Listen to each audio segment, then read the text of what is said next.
ফেব্রুয়ারি ও March মাস এটা হচ্ছে আমের সময়। এই সময় প্রতিটা বাগানে কিন্তু জোর প্রস্তুতি চলছে এই আম চাষের। মালদা জেলায় যা আমের ঝুড়ি নামে পরিচিত। ল্যাংড়া, হিমসাগর, ফজলি, গোপালভোগ ও লক্ষণভোগের মতো সুস্বাদু আম এখানকার কিন্তু প্রধান উৎস।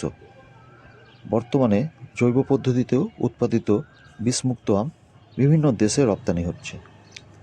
মালদার আম গাছ প্রধানত কেমন হয়? প্রধানত গাঢ় সবুজ রঙের পাতা হয়, দীর্ঘায়ু হয় ও উচ্চ প্রকৃতির হয়, যা নদীবাহিত দোআঁশ মাটিতে খুব ভালো জন্মায়।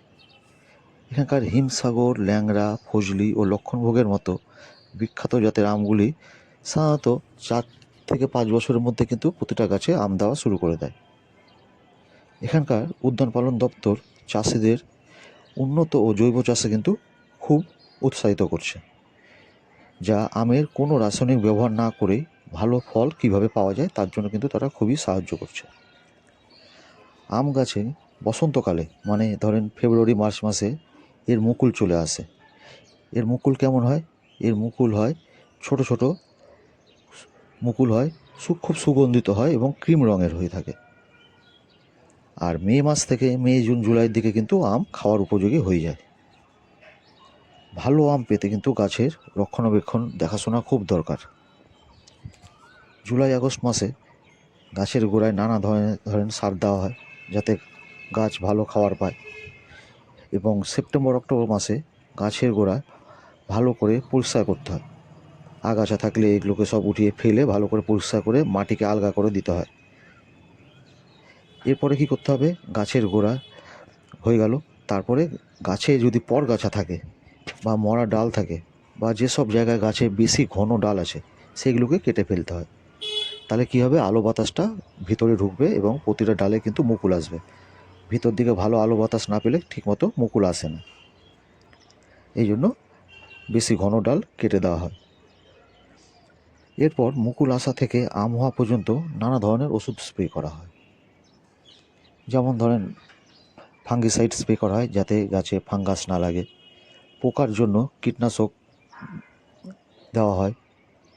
ভিটামিন ওষুধ দেওয়া হয় যাতে আমের আকার ভালো থাকে, কালারটা ভালো আসে, আমটা ভালো হয়, এবং মুকুলে যাতে মধু না ধরে সেই জন্য কিন্তু ওষুধ স্প্রে করা হয়।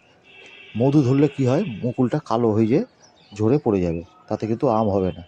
এই জন্য যাতে মধু না ধরে এই জন্য ওষুধ স্প্রে করা হয়। এরকম একবার না কয়েকবার কিন্তু করতে হয়, তবেই ভালো আম পাওয়া যায়।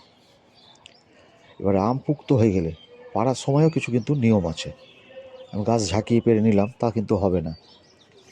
আম পেকে গেলে সেই আম বেশি দিন থাকে না। গাছ পাকা আম খেতে ভালো লাগে কিন্তু বেশি দিন ঘরে রাখা যায় না, তাতে কিন্তু পচে যাওয়ার ভয় থাকে। যখন আমের বোটার মুখে হালকা কালার চলে আসবে তখনই কিন্তু আম পেড়ে নেওয়া হয়। আম পাড়ার জন্য একটা লাঠি ব্যবহার করা হয়, সেই লাঠির আগায় লাইলনের নেট দিয়ে একটা ঝুড়ির মতো করা থাকে, যাকে এখানে লোকাল ভাষায় ঠুসি বলা হয়। সেটা দিয়ে আস্তে আস্তে আম পাড়া হয়। গাছ থেকে সরাসরি আম যদি মাটিতে পড়ে যায় তাহলে ফেটে যাওয়ার ভয় থাকে, সেই আমগুলো কিন্তু নষ্ট হয়ে যায়।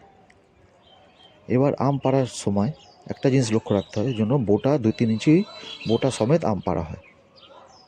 তারপর কি করা হয়? আমগুলোকে পেড়ে মাটিতে ছড়িয়ে রাখা হয় যাতে আমের কষগুলো ঝরে যায়, আমের গায়ে না লাগে। আমের গায়ে লাগলে কি হবে? আমের গায়ে লাগলে একটা কালো স্পট পড়ে যাবে এবং সেই জায়গাগুলো পচেও যেতে পারে। কারণ কেন? ওর মধ্যে কিন্তু অ্যাসিড থাকে আমের কষে। আম পাড়ার সময় লক্ষ্য রাখতে হয় সেই কষ যদি আমাদের গায়েও পড়ে তাতেও কিন্তু জ্বালা করতে পারে, আবার অনেক সময় খোসা পড়ে যায়, ঘায়ের মতো হয়ে যায়। সেই জন্য আমের কষ পড়লে সঙ্গে সঙ্গে জল দিয়ে ধুয়ে ফেলাটাই খুব ভালো। এবার আম পাড়ার পর কষগুলো যখন ঝরে গেল তারপরে ঝুড়িতে বা কার্টুনে পেপার দিয়ে ভালো করে প্যাক করে বাজারে পাঠিয়ে দেওয়া হয়। আম পাড়া হয়ে গেলে আবার কিন্তু পরের বছরের জন্য সেই যত্ন আবার শুরু হয়ে যায়। কি করতে হয়? আম পাড়া হয়ে গেলে তখন আগস্ট মাসের দিকে আবার গাছের গোড়ায় যত জঙ্গল আগাছা থাকে সব এগুলোকে পরিষ্কার করে দিতে হয়। কেন? যাতে আবার ফাঙ্গাস না লাগে, ফাঙ্গাসের ভয় থাকে। সেই জন্য গাছের গোড়ায় জঙ্গল পাতা সব গোড়া থেকে পরিষ্কার করে দেওয়া হয় এবং ভালো করে গোড়ার চারিদিক দিয়ে মাটি খুঁড়ে ভালো করে সেচ করে দেওয়া হয় এবং সার দিয়ে আবার পরের বছরের জন্য তৈরি করে নেওয়া হয়, যাতে পরের বছর আবার সেটা চলতে থাকে। এইভাবে কিন্তু আম চাষ করা হয়। এই হচ্ছে আম চাষ সম্বন্ধে কিছু ধারণা আপনাদের দেওয়া হলো। দেখতেই পাচ্ছেন বাগানে স্প্রে চলছে। বাগান যেমন পরিষ্কারও দেখতে পাচ্ছেন, পরিষ্কার রাখাটা খুব ভালো ফাঙ্গাসে আক্রমণের হাত থেকে। এবং এই স্প্রে করে গাড়িতেও অনেকে গাড়ি নিয়েও স্প্রে করে, অনেকে আবার অল্প ছোটো মেশিনে, অল্প গাছ থাকলে ছোটো মেশিনেও স্প্রে করে। ঠিক আছে বন্ধুরা, এই ভিডিওটা যদি ভালো লাগে অবশ্যই একটা লাইক করবেন ও আমার চ্যানেলকে সাবস্ক্রাইব করে দেবেন।